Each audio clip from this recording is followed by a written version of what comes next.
Hi hello నమస్తే welcome to Andhraprabha live. నేను మహాలక్ష్మి.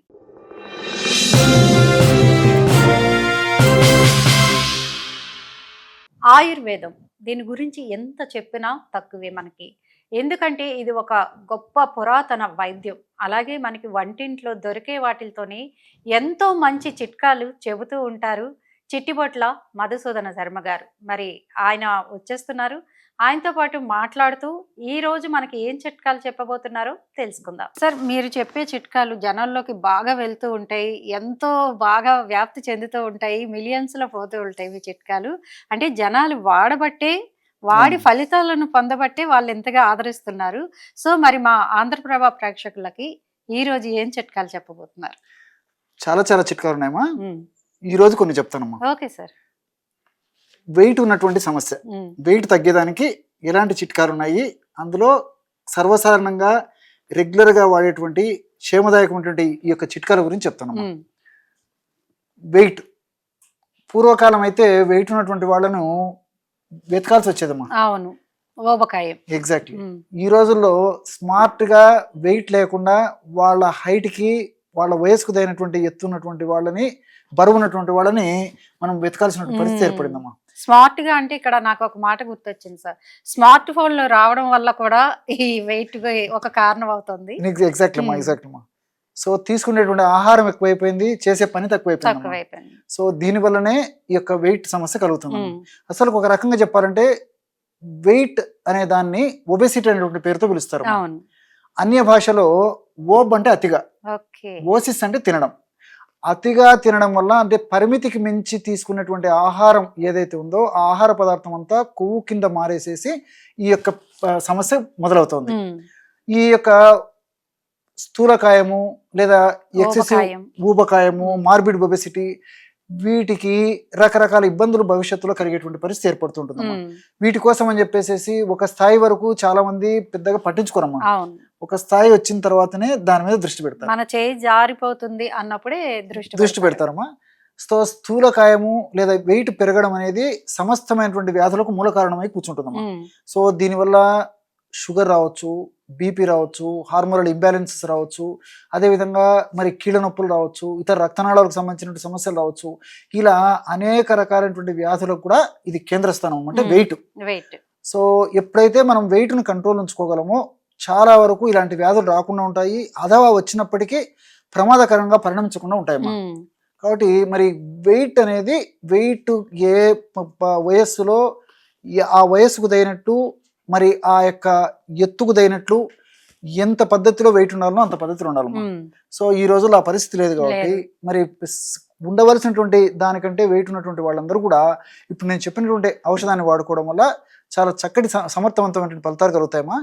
గత కొన్ని వీడియోల్లో కూడా మరి వెయిట్ వచ్చేదానికి కారణాలు ఏంటి, మరి ఎలాంటి ఆహార నియమాలు పాటించడం వల్ల వెయిట్ను కంట్రోల్ చేసుకోవచ్చు, వెయిట్ను తగ్గించుకోవచ్చు, ఎలాంటి ఎక్సర్సైజ్ చేయడం వల్ల ఈ యొక్క వెయిట్ సమస్య నుంచి బయటపడవచ్చు మొదలు చెప్పడం జరిగిందమ్మా.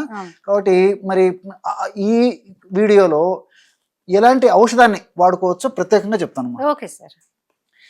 ఈ పదార్థాల గురించి మీరు తెలుసుకుంటే చాలా ఆశ్చర్యపోతారమ్మా. అన్ని మీకు తెలిసినట్టు కొత్త పదార్థాలు ఏమి ఉండవు, చెప్పే చిట్కాలన్నీ అట్లనే ఉంటాయి.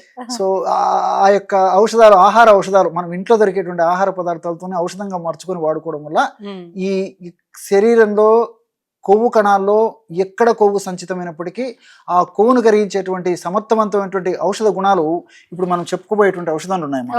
చాలా మందికి ఏంటంటే దీన్ని నిర్లక్ష్యం చేయడము, తర్వాత దీని మీద ఎగ్జాక్ట్లీ అమ్మా అవగాహన లేకపోవడం చేత, ఆరోగ్య స్పృహ లేకపోవడం చేత నిర్లక్ష్యం చేస్తున్నారు. కానీ సూక్ష్మంలో మోక్షం ఉన్నట్టు మన వంటింట్లోనే అనేక రకాలైన ఔషధాలు కూడా ఉన్నాయమ్మా. సో అలాంటి క్షేమదాయకమైనటువంటి ఔషధాన్ని, అందరికీ తెలిసినటువంటి ఔషధాన్ని, ఈజీగా తయారు చేసుకోదగ్గ ఔషధాన్ని, ఈజీగా వాడుకోదగ్గ ఔషధాన్ని, అదేవిధంగా చాలా త్వరగా ఫలితాన్ని పొందదగ్గ ఔషధాన్ని గురించి చెప్తాను.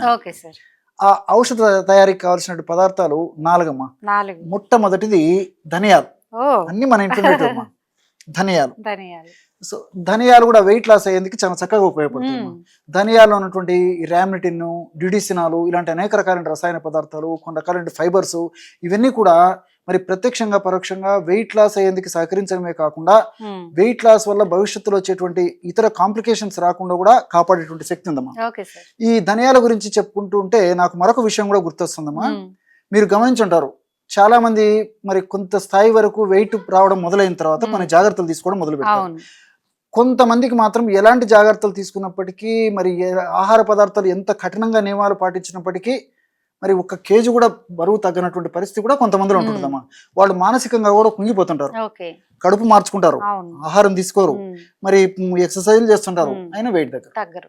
అది కూడా మీరు గమనిస్తారు. అవును. సో ఈ యొక్క ఔషధం వాడుకోవడం వల్ల దీని యొక్క ప్రత్యేక ప్రయోజనం ఏంటంటే ప్రేవుల్లో మంచి బ్యాక్టీరియాకి ఆహారంగా ఉపయోగపడుతూ చెడ్ బ్యాక్టీరియాని నిర్మూలించేటువంటి శక్తి దీనికి ఉందమ్మా. ఓ, ఓకే. సో ప్రపంచవ్యాప్తంగా కూడా గట్ బ్యాక్టీరియా మీద అనేక రకాల పరిశోధనలు జరుగుతున్నాయి. కాబట్టి గట్ బ్యాక్టీరియా సరిగ్గా లేకపోవడం చేత, మంచి బ్యాక్టీరియా జీర్ణ వ్యవస్థలో సరిగ్గా లేకపోవడం చేతనే ఈ వెయిట్ ఇలాంటివన్నీ ఒక తాయిన పొట్టాన్ని తగ్గడం లేదని చెప్పేసి కూడా రీసెంట్ గా ఉన్నటువంటి ఈ పరిశోధన కూడా తెలియజేస్తున్నాయి. ఓకే. ఈ యొక్క ఔషధాన్ని వాడుకోవడం వల్ల గట్ బ్యాక్టీరియా ఎప్పుడైతే పెరుగుతుందో దాని యొక్క ప్రభావం చేత కూడా పరోక్షంగా వెయిట్ తగ్గేందుకు ఉపయోగపడుతుంది. ఓకే. చాలా మందికి తెలియదమ్మా ఈ విషయం. తెలియదు సార్. కాబట్టి మరి ఎంత కఠినపత్యమైనప్పటికీ మరి కడుపు మార్చుకున్నప్పుడు తగ్గినటువంటి పరిస్థితుల్లో కూడా నేను చెప్పినటువంటి పద్ధతిలో ఈ ఔషధాన్ని వాడుకోవడం వల్ల చాలా చక్కటి ప్రయోజనాలు చేకూరుతాయమ్మా. ఈ ధనియాలను కాస్త వేయించేసేసి పౌడర్ లాగా తయారు చేసుకుని 50 గ్రామ్స్ తీసుకోవాలమ్మా. అదేవిధంగా రెండవ పదార్థంగా జీలకర్ర. ఓకే. జీలకర్రలో కూడా అనేక రకాల ఔషధాలు ఔషధ గుణాలు వెయిట్ లాస్ అయ్యేందుకు చాలా చక్కగా సహకరిస్తాయమ్మా. ఇందులో ఉన్నటువంటి థైమాలు, అదేవిధంగా ఈ కార్వకాలు, అట్లే థైమోక్వినాలు ఇలాంటి అనేక రకాల రసాయన పదార్థాలు మరి జీర్ణ వ్యవస్థను చక్కదిద్దేసి వెయిట్ లాస్ అయ్యేందుకు చాలా చక్కగా ఉపయోగపడతాయి. ఇవి కూడా దేహంలో కొవ్వు కణాల్లో ఎక్కడ కొవ్వు సంచితమైనప్పటికీ ఆ కొవ్వును కరిగించేటువంటి అద్భుతమైనటువంటి ఔషధ గుణాలు ఈ జీలకర్ర సొంతం అని చెప్తే ఆశ్చర్యం అవుతుందమ్మా. కాబట్టి ఈ జీలకర్రను కూడా కాస్త వేయించేసేసి పౌడర్ లాగా తయారు చేసుకుని ఒక 50 గ్రాములు జీలకర్ర చూర్ణం కూడా తీసుకోవాలి. అట్లే మూడవ పదార్థంగా సోంపమ్మా. సోంపు కూడా మనకందరికీ తెలిసినటువంటిది దివ్యమైనటువంటి ఆహార ఔషధం. ఈ సోంపులో కూడా అనేక రకాల రసాయన పదార్థాలు ఉన్నాయమ్మా. ముఖ్యంగా అనతాలు, ఫైబరు, అదేవిధంగా ఇతర కొన్ని రకాల రసాయన పదార్థాలు ఇవన్నీ కూడా మరి వెయిట్ లాస్ అయ్యేందుకు చాలా చక్కగా ఉపయోగపడతాయి. ఇంకోటి రెండోది ఏంటంటే వెయిట్ ఉన్నటువంటి వాళ్ళలో భవిష్యత్తులో షుగర్ వచ్చేటువంటి పరిస్థితి ఏర్పడుతుంది, హార్మోనల్ ఇంబ్యాలెన్సెస్ వచ్చేటువంటి పరిస్థితి ఏర్పడుతుంది. కాబట్టి మరి భవిష్యత్తులో కూడా షుగరు రాకుండా వచ్చినటువంటి షుగర్ నియంత్రించేందుకు, అదేవిధంగా ఈ యొక్క వెయిట్ ఉన్నటువంటి వాళ్ళలో రక్తనాళాల్లో అవరోధాలు ఏర్పడేటువంటి పరిస్థితి ఏర్పడుతుంది. కొవ్వు, అదేవిధంగా కొలెస్ట్రాల్, అదేవిధంగా ప్లేట్లెట్స్ ఇవన్నీ కూడా రక్తనాళాల్లో అవరోధం ఏర్పడి గుండె జబ్బులు, మెదడుకు సంబంధించిన జబ్బులు వచ్చేటువంటి పరిస్థితి ఏర్పడుతుందమ్మా. అలా కాకుండా ఉండేందుకు కూడా ఈ సోప్ ఉపయోగపడుతుంది. అంటే వెయిట్ లాస్ అయ్యేందుకు ఉపయోగపడమే కాకుండా నేను చెప్పినటువంటి పద్ధతిలో ఈ వెయిట్ వల్ల కలిగేటువంటి కాంప్లికేషన్స్ రాకుండా కూడా సోప్ ఉపయోగపడుతుంది. ఇంకొకటి ఏంటంటే ఉన్నటువంటి వాటిల్లో మనకు దొరికేటువంటి ఆహార పదార్థాల్లో 100 గ్రాముల సోపుల్లో ఇంచుమించు 40 గ్రాముల ఫైబర్ ఉంటుందమ్మా. ప్రపంచవ్యాప్తంగా కూడా ఫైబర్ మీద విపరీతమైనటువంటి పరిశోధనలు జరుగుతున్నాయి. ఫైబర్ ఉన్నటువంటి ఆహార పదార్థాలను ఎక్కువ తీసుకోవడం వల్ల మరి ఈ షుగరు, బీపీ, తర్వాత వెయిట్, రక్తనాళాల సమస్యలు ఇలాంటి సమస్యలు రాకుండా ఉంటాయి, వచ్చినవి త్వరగా తగ్గిపోతాయి అని చెప్పేసి కూడా పరిశోధనలు తెలియజేస్తున్నాయమ్మా. ఇందులో 40% ఫైబర్ ఉంటుందమ్మా. చాలా ఆశ్చర్యం అవుతుంది మనకి. సో ఈ సోంపును కూడా కాస్త వేయించేసేసి చూర్ణం లాగా తయారు చేసుకుని 50 గ్రామ్స్ తీసుకోవాలమ్మా. చివరగా దాల్చిన చెక్క, మందపాటి దాల్చిన చెక్కను తీసుకోవాలమ్మా. ఎందుకంటే పల్చటి దాల్చిన చెక్క కొంచెం కల్తీలు ఉండేటువంటి పరిస్థితి ఏర్పడుతుంది. కాబట్టి మందపాటి దాల్చిన చెక్కను మనం బాగా గమనించేసి తెచ్చుకొని చూర్ణంలాగా తయారు చేసుకోవాలమ్మా. దాల్చిన చెక్కలో ఉన్నటువంటి ఈ సినమాల్డిహైడ్, అదేవిధంగా సిసమిక్ యాసిడ్ ఇలాంటి అనేక రకాల రసాయన పదార్థాలు మరి వెయిట్ లాస్ అయ్యేందుకు చాలా చక్కగా ఉపయోగపడతాయి. అంతేకాకుండా మానసిక ఒత్తిడి తగ్గేందుకు కూడా ఈ దాల్చిన చెక్క చాలా చక్కగా ఉపయోగపడుతుంది. వెయిట్ ఉన్నటువంటి వాళ్ళలో మీరు గమనించారో లేదమ్మా, ఒక స్థాయి వరకు వెయిట్ వచ్చిన తర్వాత తగ్గకపోయేసరికి మానసిక ఒత్తిడికి లోన్ అయిపోయేసి, న్యూనతాభావానికి గురైపోయేసి, సైకలాజికల్ గా చాలా అప్సెట్ అయిపోయి సరిగ్గా నిద్రపోకుండా కూడా ఉండేటువంటి పరిస్థితి ఏర్పడుతుంది. ఈ దాల్చిన చెక్కను వాడుకోవడం వల్ల వెయిట్ లాస్ అయ్యేందుకు ఈ ఔషధం సహకరించడంతో పాటు మరి చక్కటి నిద్ర కలిగేందుకు, అదేవిధంగా మానసిక ఒత్తిడి తగ్గేందుకు కూడా ఈ దాల్చిన చెక్క ఉపయోగపడుతుందమ్మా. ఈ విధంగా మల్టిపుల్ బెనిఫిట్స్ కూడా మరి ఈ యొక్క దాల్చిన చెక్కలో ఉంటాయన్నమాట. మరి మనం ఈ 4 పదార్థాలు కలిపి ఔషధంగా తయారు చేసుకుంటున్నాం కాబట్టి ఔషధం మరింత సమర్థవంతంగా పనిచేస్తున్నాం. ఈ దాల్చిన చెక్కను మాత్రం 10 గ్రాములు మాత్రమే తీసుకోవాలి. మిగతా 3 పదార్థాలు అంటే ఈ ధనియాలు 50 గ్రాములు, జీలకర్ర 50 గ్రాములు, సోంపు గింజలు పొడి 50 గ్రాములు తీసుకుంటే దాల్చిన చెక్క పొడి మాత్రం 10 గ్రాములు తీసుకోవాలి. ఎగ్జాక్ట్లీ. ఈ 4 పదార్థాలను కలిపేసి ఒక గాజు సీసాలో నిల్వ ఉంచుకొని రోజు ఉదయం ఆహారం తర్వాత ఒక్కసారి, రాత్రి ఆహారం తర్వాత ఒక్కసారి 50 నుంచి 100 గ్రాముల గోరువెచ్చని నీళ్లు తీసుకొని అందులో 1/2 టీ స్పూన్ అమ్మా, అంటే ఇంచుమించు 2.5 గ్రామ్ ఆ యొక్క చూర్ణాన్ని కలిపేసేసి ఒక టీ తాగినట్టు తాగుతున్నారు. ఈ విధంగా రెగ్యులర్ గా సేవించడం వల్ల అనేక రకాలైనటువంటి ఉపయోగాలు ఈ యొక్క ఔషధ ప్రక్రియలో ఉండడంతో పాటు మరి వెయిట్ లాస్ అయ్యేందుకు చాలా సమర్థవంతంగా పనిచేస్తుందమ్మా. చాలా మంచి చిట్కా. ఎందుకంటే అధిక బరువుతో బాధపడుతున్న వారి సంఖ్య బాగా పెరుగుతోంది ప్రస్తుత కాలంలో. సో జిమ్‌లకి వెళ్ళి అన్నీ చేసిన వారికి కూడా ఈ చిట్కా అనేది చాలా అద్భుతంగా పనిచేస్తుంది. మీరు ట్రై చేయండి. మా ప్రేక్షకుల కోసం మంచి చిట్కా చెప్పారండి. నమస్కారం. నమస్తే.